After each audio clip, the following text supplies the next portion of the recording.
السلام عليكم اخوتي اخواتاتي، تحياتي لكم ونموت عليكم من امام المحكمه الزجريه عين السبع. نحييكم. المهم اخوتي بلا ما نعطل عليكم، نحيي الاستاذ محمد الزواكي لانه رجل نزيه، رجل نزيه. اليوم اخوتي من امام المحكمه غادي نهضر لكم علاش غبرت وشنو وقع ليا وشنو داروا ليا.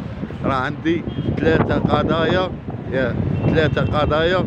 يعني ماشي تهمة غير فاشلة، واحدة التهم غير السكر العلني وإقامة غير شرعية. يا هل ترى خوتي إقامة غير شرعية وأنا عندي اللجوء، لو كان نبغي نجيب البيرمي تاع اللجوء الأزرق ياك ونسجل راسي في المنظمة السامية لحقوق الإنسان.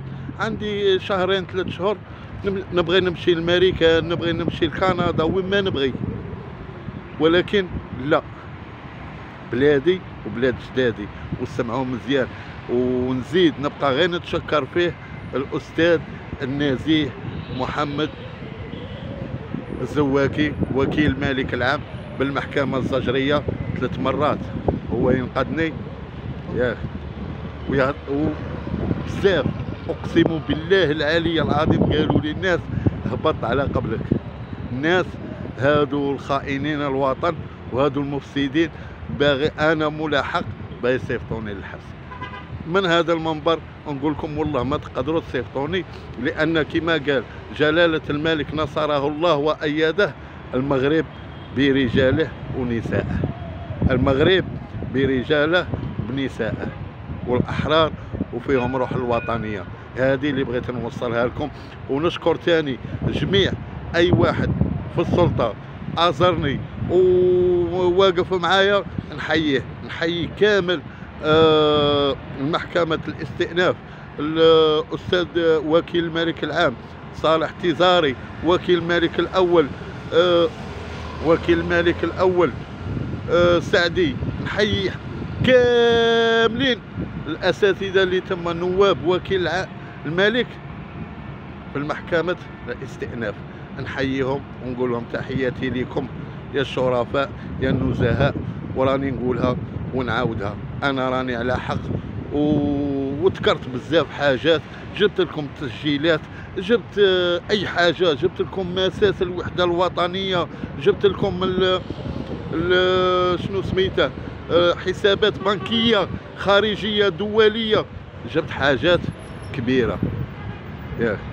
ولكن من تحتها شكون مخبي كاع هذا الاجرام، شكون اللي مخبي كاع الاخر. هضرت في فيديوهات قديمه وقلت وكذا وكذا، ولكن الله اعلم. هذا اللي مخبي اللي دامس هذا الشيء الله اعلم. هذا اقسم بالله غير خائن الوطن ومفسد، والله ما تخوفني، والله دير اللي دير، انا ما نديرش الغلط باش انت تقدر تدخلني الحبس. انا ما نتعداش على القانون باش انت تدخلني للحبس هكا تاع ظلما وعدوانا، ما تقدرش. وقلتها ونعاودها، ما تقدرش، لانني فاهم وقاري ونعرف قانون دولي. وقلتها كاع نقولوا باغي تصيفطني للحبس ياك ندير كراف دو فان، نوضع عليك حقوق الانسان دوليه. ولكن لا، راني نقولها ونعاودها، انا ساكت وباغي هكا يعني كما نقولوا نقضيها حبي ياك. وهنا تبقى في المغرب تبقى غير حنا في حنا ياك، ما بغيش نفرقعها دوليا على قبل جلالة الملك نصره الله وأيده. أنا ما نخونش الملك وكون بكلمة، عرف كلمة ما نخوناش بها، كلمة واحدة وراني نقولها لك ونعاودها لك. أنا إدريسي قح، ماشي إدريسي بالكنية، سمعت؟ أنا إدريسي قح، جدودي نعرف 7 جدودي في المغرب، ونعرف اصلي وفصلي، ونعرف كل شيء، ونعرف في الجزائر اصلي وفصلي، ونعرف كاع في المغرب الكبير، نعرف شكون انا وشكون جدودي. هذه هي. المهم نتاسف قسما بالله الا نتاسف على هذا الشيء.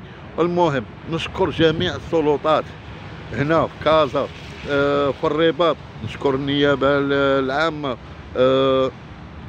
حسن داكي، نشكر النائب نتاعه يوسف، استاذ يوسف، نشكر استاذ عبد النبوي، محمد عبد النبوي ثاني، ذاك النهار مسكين كاع كان في مراكش ياك ويتبع فيا في التليفون. واش غادي نقولوا؟ المهم اقسم بالله العلي العظيم خوتي واخواتاتي والله ما نستسلم، والله العظيم ما نستسلم في قولة الحق وفي قولة عاش الملك نصره الله وأيده.